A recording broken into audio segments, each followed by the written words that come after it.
Details చూస్తే Visakha drugs విషయంలో కావాలని వైసీపీ ప్రభుత్వంపై తప్పుడు ఆరోపణలు సోషల్ మీడియాలో తప్పుడు ప్రచారం చేస్తున్నారని వైసీపీ రాష్ట్ర కార్యదర్శి సజ్జల రామకృష్ణారెడ్డి మండిపడ్డారు. డ్రగ్స్ విషయంలో బీజేపీ టీడీపీ నేతల పాత్ర ఉందని అనుమానం వ్యక్తం చేశారు. తప్పించుకోవడానికే ప్రభుత్వంపై నిందలు వేస్తున్నారన్నారు. శుక్రవారం తాడపల్లిలో ఆయన మీడియాతో మాట్లాడుతూ విశాఖ పోర్టులో సిబిఐ డ్రగ్స్ సీజ్ చేసిందని, పురంధేశ్వరి బంధువులకు ఆ కంపెనీతో సంబంధాలున్నాయి, టీడీపీ నేతలు కావాలనే మాపై ఆరోపణలు చేస్తున్నారు. వాళ్ళు చేస్తున్న ఆరోపణలు పైత్యం ఎక్కడికి పోతుందంటే, సరే సోషల్ మీడియాలో ఎవడో కింద లేయర్లలో ఉండేవాళ్ళు ఏదో చేస్తే ఉంటే పార్టీ అధ్యక్షుడు, ఆ పార్టీ వాళ్ళు పెట్టిన జాతీయ ప్రధాన కార్యదర్శి అతని కొడుకు లోకేష్, వాళ్ళు కూడా ట్వీట్లు పెట్టడం. అసలు చంద్రబాబు నాయుడు ఆయన ముఖ్యమంత్రిగా పనిచేశాడు రాష్ట్రానికి, ఇంతకుముందు చేశాడు, ఈ రాష్ట్రానికి మళ్ళీ కావాలని పగటికలాలు అంటున్నాడు. అతని కొడుకు ఫ్యూచర్లో ఎప్పుడన్నా అయిపోతానేమో అతను పగటికలాలు అంటున్నాడు.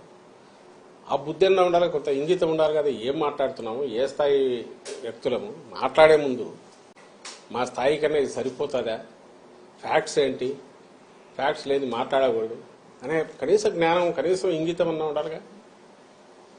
ఇప్పుడు దానికి రిప్లై మేము ఎక్స్ప్లెనేషన్ లాగా ఇచ్చుకోవాలి. ఇప్పుడు అలా జరిగిండేది ఒక అసలు నిజంగా అది దేశంలోకి వచ్చింటే భయంకరంగా ఉండేది. లక్కీగా ఇంటి రావడము పట్టుకోవడం అనేది ఒక పెద్ద రిలీఫ్, స్టేట్కే కాదు దేశానికి కూడా. అంత భారీ ఎత్తున వచ్చిందంటే అది ఎక్కడికి టార్గెట్ పెట్టుకున్నారో, ఎవరు పెట్టుకున్నారో అని అనుకుంటే, ఇప్పుడు వీళ్ళే అరిచే అరుపులు చూస్తుంటే వీళ్ళే ఉన్నారేమో అనిపిస్తుంది. అట్లాగే ఆ కంపెనీల్లో ఎవరున్నారని తెలిస్తే అంతా ఈ కుటుంబాల దగ్గరగా ఉండేవాళ్ళు, బంధువులు. సాక్షాత్తు ఈయన చంద్రబాబు నాయుడు వదిన, ఇప్పుడు BJP state president Purandeswari, NT Rama Rao గారి కుమార్తె, ఆమె కొడుకు ఒక కంపెనీ, దాంట్లో కంపెనీలో ఉన్నాడు. ఆమె వియ్యంకుడు ఆ కంపెనీలోనే పార్ట్నర్ అనుకున్నారు. వాళ్ళు ప్రమోట్ చేసిన కంపెనీనే తర్వాత డివైడ్ అయ్యింది, ఒక్కొక్కరు ఒక యాక్టివిటీ చూసుకుంటున్నారు. బయటకు వచ్చి మేము అటాక్ చేసి వీడు సంజయ్ శివారు వాళ్ళు టీడీపీ వాళ్ళు, అట్లాంటి వాళ్ళు ఉల్టా ముందే అందుకొని హడావుడిగా రాత్రి నుంచి పొద్దున్న నుంచి ఉదరగొడుతున్నారు. ఇప్పుడు ఇది కాదు, ప్రతి దాంట్లోనూ వాళ్ళు అలాగే చేస్తున్నారు ఫస్ట్ నుంచి ఇప్పటి వరకు.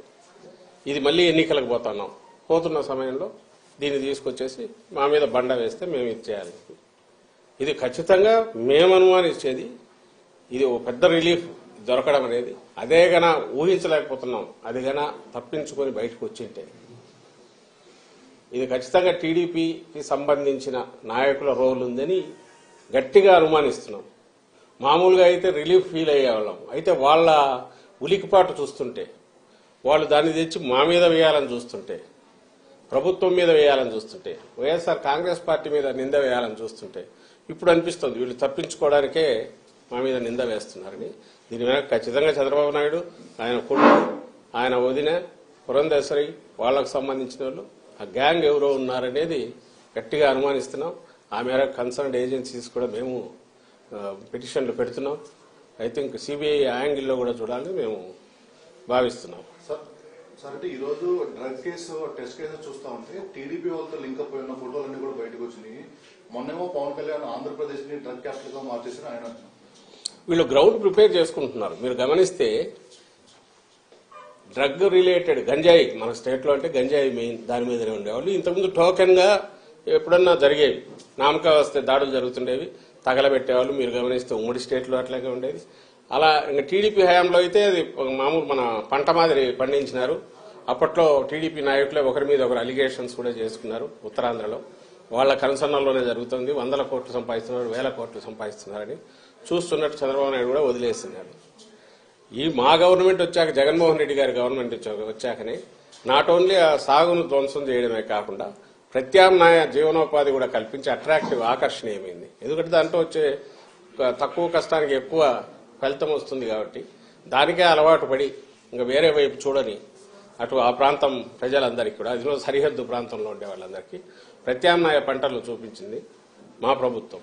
దానికోసం సెంట్రల్ గవర్నమెంట్ కూడా, హోమ్ డిపార్ట్మెంట్ కూడా ప్రైజ్ చేసింది. ఏపీ నెంబర్ 1 నిలబడింది.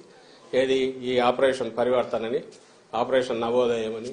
ఎవరైతే ఈ సాగు మీద డిపెండ్ అయిన ప్రజలు కానీ, బార్డర్ వీళ్ళు కానీ దానికి అలవాటు పడిన వాళ్ళను దాని నుంచి మళ్లించడంలో ఏపీ నెంబర్ 1 అనేది నిలబడింది. దానికోసం ఎస్సీబీ అదే పని మీద ఉంది. ఎస్సీబీ పెట్టిన తర్వాత తర్వాత 11,000 12,000 ఎకరాల్లో సాగును ధ్వంసం చేశారు.